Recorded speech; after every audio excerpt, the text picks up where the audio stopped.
Hi there, I am Brooke Campbell and I am a mother of four and I am passionately in love with exercise and movement, and I have been in the fitness and wellness field for 20 years. In 2020, I decided to breed my love for exercise with my experience of 4 pregnancies and gave birth to my company called Fit Mom Connection.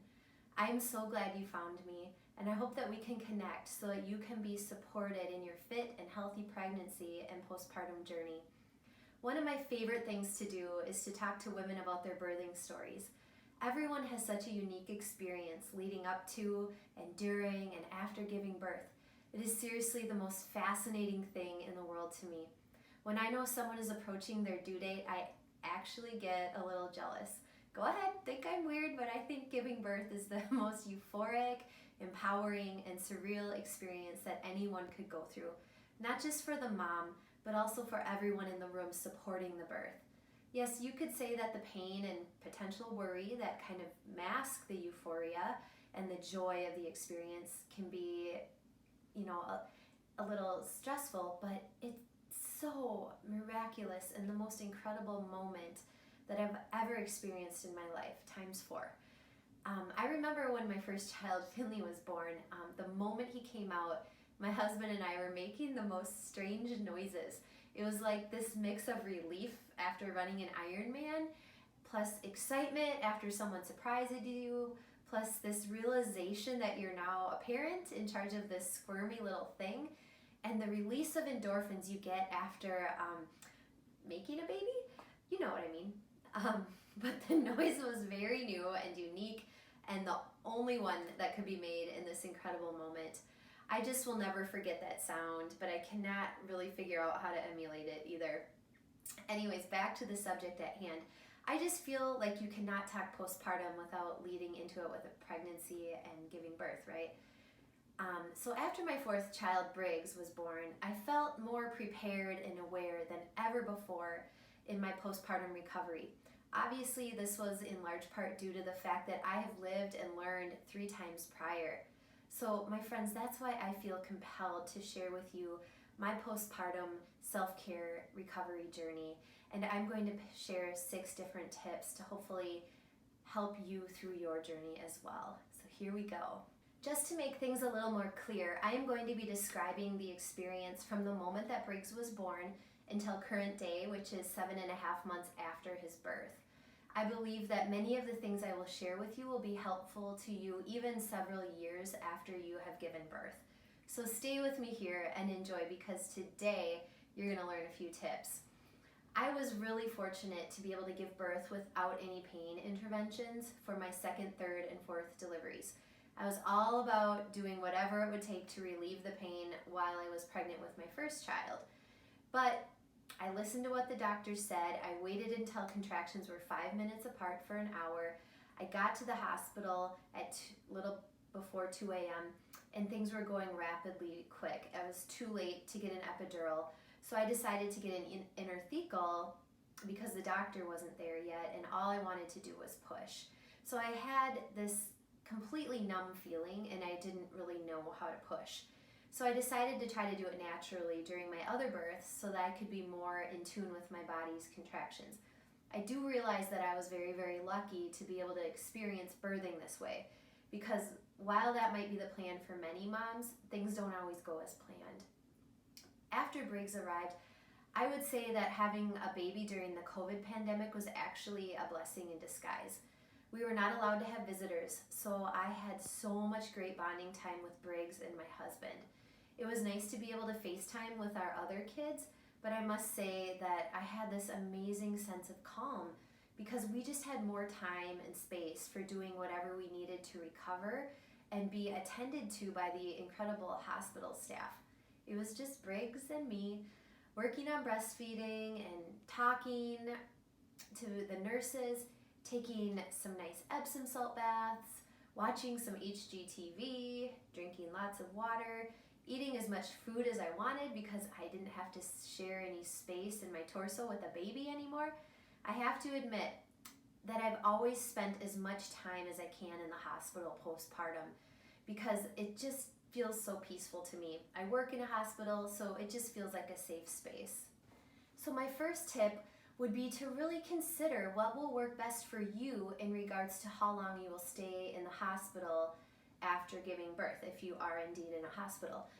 Some people who have uncomplicated deliveries will leave within 24 hours, but not me. I love the self-care factor of having hospital staff around to take care of me, and I love relaxing in that hospital bed, cuddling with my baby, because I know what chaos awaits when I arrive home. I love the chaos, but I also think that if I enter the chaos feeling well rested and not rushed, I am more confident with my breastfeeding, and the transition home is just a lot smoother. So that was postpartum self-care tip number 1. You cannot completely control how your delivery process will be, but you do have more control over how your first couple of days of recovery will go. So just be planful of that and make sure your family and hospital staff are aware of that plan. So within the first week of having Briggs, as you might guess, things at home were pretty intense. Having a big brother Baylor, an energetic and mischievous 2.5-year-old who I did not trust that kid at all. He put me on edge. My husband was right in the middle of the most successful season of varsity boys basketball that he had ever had. And so he was gone every day teaching and then coaching in the evenings. So someday when I tell you my birthing story, I will mention how Briggs arrived, and 20 minutes later my husband left to go coach his conference clinching game against our biggest rival. That's a whole nother story. Anyway, my 9-year-old Finley and my 6-year-old Jordy were great helps for me, but they definitely know how to get on each other's nerves, and that in turn makes me feel like a referee sometimes. So despite how much was going on in our home, self-care was a huge priority for me that first week. It was in the form of daily Epsom salt baths, getting sleep any possible moment I could, and accepting help from my amazing friends and family. They would take the other kids for a few hours so I could bond with Briggs or take a nap, and they would bring us home-cooked meals. They would bring things we needed for the baby. They offered encouragement and support, and I drank it all right up. It was awesome. So the second tip I offer you for postpartum self-care is to ask for and accept help, and don't feel guilty about it, not one bit. Your goal in that first week should be to rest and recover and bond with your baby. Be mindful of what your emotions and body are telling you though. I am so guilty of this. I think that my house needs to be clean and my ducks all need to be in a row, and when I'm short with my kids and yell at them for just tiny little things, I know that that is a signal that I need to step back, take a deep breath, and reevaluate how things are going for me. I just need to shift my expectations of myself and my family. Along with accepting help in order to get rest, self-care during this stage means mindfulness. So my third tip is that whatever way works for you, establish a way of checking in with yourself regularly to gauge whether you need to adjust your mind, body, and spirit behaviors so that you can feel how you want to feel in that stage of postpartum recovery. If you are someone who had a C-section, for example, then boundaries especially need to be established for what your body can and cannot do. So from weeks 2 until about 6 weeks postpartum, my self-care mainly involved, you guessed it, Epsom salt baths, going on some gentle walks, and establishing and sticking to my sleep schedule. So here's what that means. I would go to bed at about 8:30 p.m. when the kids went to bed, and then I would allow myself to sleep until about 7 a.m. when my husband would leave for work. So I couldn't control the number of times Briggs would wake up in the middle of the night to eat, but I had the support from my husband for taking care of Briggs when I went to bed, and then in the morning when like the 5 a.m. to 7 a.m. time period. So did it go like this every single day? Of course not. But I definitely value the health benefits of sleep and have always made this a huge priority. So my fourth self-care tip that applies to this stage of postpartum would be to effectively communicate with your partner who's providing care with your baby with you. Communicate about your need for optimal recovery. So what would the best plan be for optimizing your sleep? So this is kind of some of the stuff that you should talk about. How do you optimize your sleep? Do you need alone time? If so, when and how much? Do you need time for socialization? What type and amount of movement would be best for you? I feel that it's really important to be proactive with your plans for what you need during this stage of recovery. At the same time, you do need to be flexible because, after all, your baby, and if you have other kids, they need your attention as well. I went into my 6-week postpartum visit with a plan. After having 4 vaginal deliveries, I wanted to get a sense of how strong my pelvic floor was. I mean, doesn't everybody? My OB told me I was in pretty good shape for all that I had been through in my body. So while that was reassuring to hear that, I knew that I needed to advocate for myself. I requested a referral to a pelvic floor physical therapist so that I could strengthen my deep core and my pelvic floor the correct way with hands-on feedback from a qualified professional. So here's the thing. My OB was very supportive of referring me to an excellent and well-known PT in my area who specialized in this. But had I not asked for this, I would have left the building with nothing more than a sheet of paper telling me how to purchase Kegel balls from Amazon. I really like my OB, and I openly shared with her that our system needs to do a better job in promoting pelvic floor health to all postpartum women, along with self-care through forms like exercise, nutrition, sleep, mindfulness practices, and so on. She totally agrees, but as is sadly the case all too often, there just isn't enough time for our providers to do this effectively. Hence, I have a platform for talking about this and providing services and programs that support moms in their postpartum journeys to feeling their best. So my 5th self-care tip for weeks 6 through 12, which for many moms is when they return to work, is to ask your provider about pelvic floor physical therapy. I think everyone should do it. But at the very least, ask your provider if Kegels are helping or hindering your progress in strengthening your pelvic floor. Because the thing is, it's different for each person depending upon your anatomy and how your muscles, your connective tissues, and joints are aligned and functioning. So what might work for one might actually be harmful for another. And we won't know that unless you're examined and you go through some exercises with a qualified professional. So I loved going to my physical therapy sessions because I geek out over this stuff. I love anatomy and functional movement. I loved learning about how tightness in one area can affect the function of a completely different area, not just within the pelvic floor, but in like a fully different part of the body. So after about 5 sessions, I felt stronger and more confident to get back to teaching group exercise classes that involved higher impact movements. So ladies, even though we may joke around with our friends about how we pee a little when we sneeze or do physical activity, it really isn't funny. Our bodies are meant to be strong down there. And the good news is there is some very simple and effective exercises that you can learn from this form of physical therapy. Anyway, why wouldn't you want to feel more confident for the rest of your life after giving birth by doing these simple things? Along with doing the exercises prescribed by my physical therapist, I also found an online program that was specifically designed to restore my core health in a gentle yet effective way. Remember, I had done this 3 times prior, and those other times I jumped back into exercise pretty aggressively after the first pregnancies, but this time I decided to be slower and more intentional about it. My goal for doing it this way was that I didn't want to overtrain and then go back to my physically demanding job feeling stressed in my body.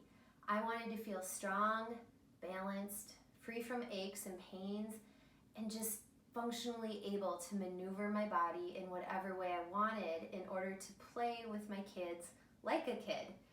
So think about how you want to feel in your body, and that will determine your course for how you will train. So instead of exercising in order to train for a marathon, you are training to be a mother. It's a sport, my friends, and it's worth the time and effort so that you can be victorious in feeling the way you want to feel. I'm not here to tell you how you want to feel. That's up to you. That's your own intention. But be intentional about knowing how you want to feel and how to train for that. So moving on to the next stage of postpartum, I went back to work when Briggs was 12 weeks old. Even for moms who return to work sooner or decide to stay home, my sixth self-care tip during this stage applies to everyone. So our bodies are moving more like our own again at this stage, right? So if you are breastfeeding or pumping, your breasts probably aren't in so much pain at this point, which is great. Nipple pain and mastitis are no joke. The challenge about this stage is that some lucky mamas have babies sleeping through the night, while others have babies that love having middle of the night cuddle time and bonding time. So for me, I have to get up at about 5 a.m. for work. Briggs wasn't always consistent with his sleep. Sometimes he was up twice, occasionally he slept all night, but usually he was up at least about once per night from the age 3 to 6 months old. So prior to going back to work, I had this aha moment one day. I realized, every single day self-care is a necessity. Not just like, when I fit it in or once in a while. It's so important every single day, especially for moms. And I decided I need to create a program or a challenge or something that supports moms with this goal. So I got out my pen and paper and I wrote down all these things that came into my mind. I just jotted them down. And ultimately, this is what became my first online program, the 30 by 30 Self-Care Challenge. So once I created it, I did it. I tracked my self-care for 30 days on 2 different occasions. So I should back up a second. I planned my self-care, I did my self-care, then I wrote down what I did and reflected how I felt. So planning ahead, enjoying the intention of taking self-care or taking care of myself daily and recording it was life-changing. I did it from 3 to 4 months postpartum, and I did it from 5 to 6 months postpartum. And I didn't feel guilty about it one bit. Some days my self-care was simply an Epsom salt bath, and some days it was an hour-long bike ride, maybe followed by going out with my friends and laughing so hard we cried. Mentality of knowing that I am filling up my cup so that I can give my best self to those I care about is so powerful. My children deserve to have a mother who is patient, present, and able to give them the love and lessons that will help them thrive. There is a direct correlation between the care I give myself and the parenting they receive from me. My husband, Zach, is also aware of his need for self-care. And I think we do a pretty good job of supporting each other's needs for this. I hope he would agree with me on that one. So, in summary, here are my top 6 tips for self-care during the first year of postpartum. Number 1, consider what will work best for you in regards to how long you will stay in the hospital. Number 2, ask for and accept help and don't feel guilty about it one bit. Tip 3, establish a way of checking in with yourself regularly to gauge whether you need to adjust your mind, body, spirit, behaviors so that you can feel how you want to feel in each stage or season of postpartum recovery. Number 4, effectively communicate with your partner in caring for your baby about what you need for optimal recovery. Number 5, ask your provider about pelvic floor physical therapy. Or, at the very least, have a discussion about how to best care for the muscles in the deep core and pelvic floor. And number 6, have a plan for daily self-care. Enjoy the process and note how you feel as a result. I hope that you find these tips helpful and that we can stay connected.